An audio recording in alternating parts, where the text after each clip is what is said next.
Hi friends, প্রতিদিনের মতো আজকেরও চলে এসেছি নতুন একটি রেসিপি নিয়ে। আজ বানাবো ভীষণই মজাদার একটি পিঠা, পান্তুয়া পিঠা। এটা দেখতে যতটা সুন্দর, খেতেও কিন্তু অনেক বেশি সুন্দর। তাহলে কথা না বাড়িয়ে চলুন চলে যাই সরাসরি রেসিপিতে। এর জন্য প্রথমেই আমি একটি মিক্সিং বোলে নিয়ে নিচ্ছি 1 কাপ সুজি। এটাকে আমি মিক্সিং জারে গুঁড়ো করে নিয়েছি। আর নিয়েছি হাফ কাপ ময়দা। দিয়ে দিচ্ছি 1/3 কাপ চিনি। সেই সঙ্গে এখানে দিয়ে দিচ্ছি স্বাদ অনুযায়ী লবণ। তারপর এখানে অল্প অল্প পরিমাণে জল অ্যাড করে একটা ঘন ব্যাটার তৈরি করে নেব।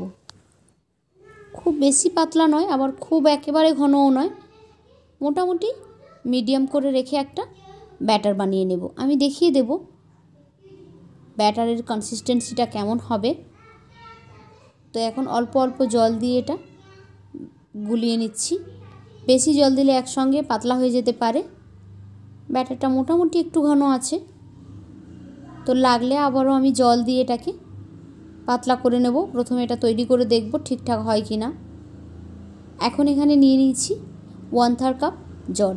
একটা কড়াইতে করে গ্যাসে বসিয়ে দিয়েছি। দিয়ে দিচ্ছি 2 টেবিল চামচ মতো চিনি।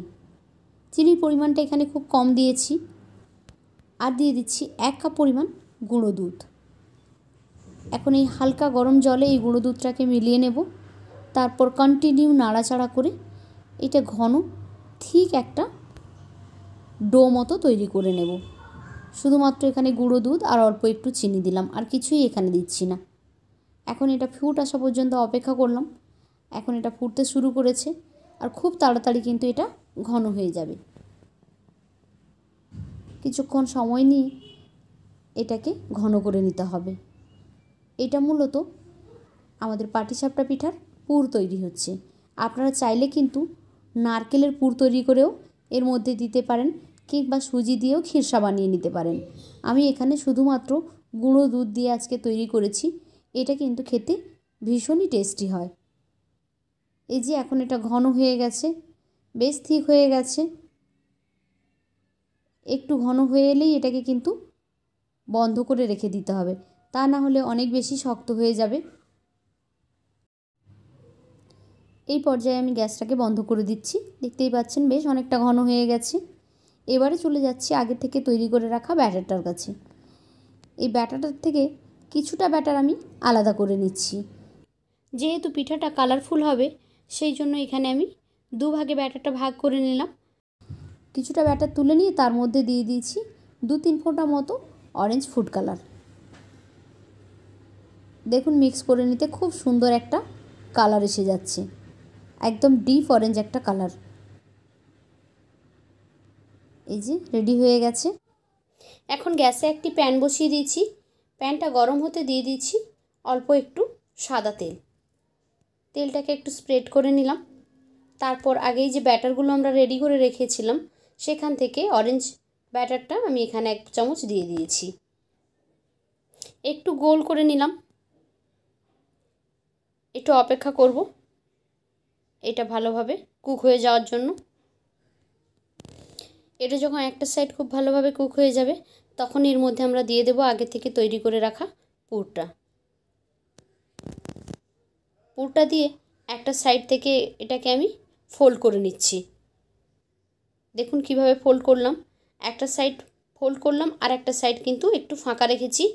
আর পিঠাটাকে প্যানের একটা সাইডে রেখে দিলাম। তারপর এখানে আমি অ্যাড করে দেব সাদা ব্যাটার।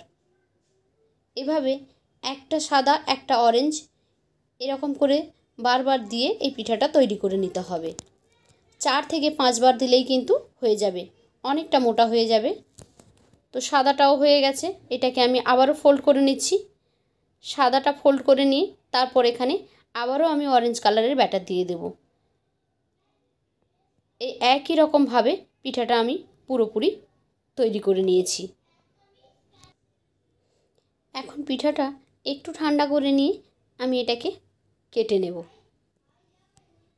একটা ছুরি দিয়ে গোল গোল করে এটাকে কেটে নেব।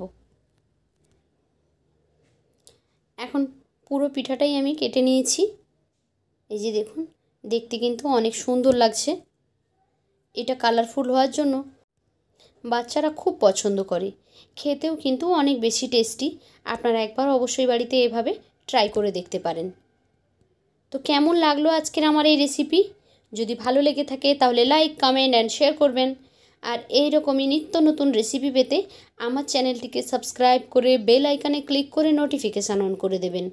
তাহলে যখনই আমি কোনো নতুন ভিডিও আপলোড করব সেই ভিডিও নোটিফিকেশান সবার আগে পৌঁছে যাবে আপনাদের ফোনে।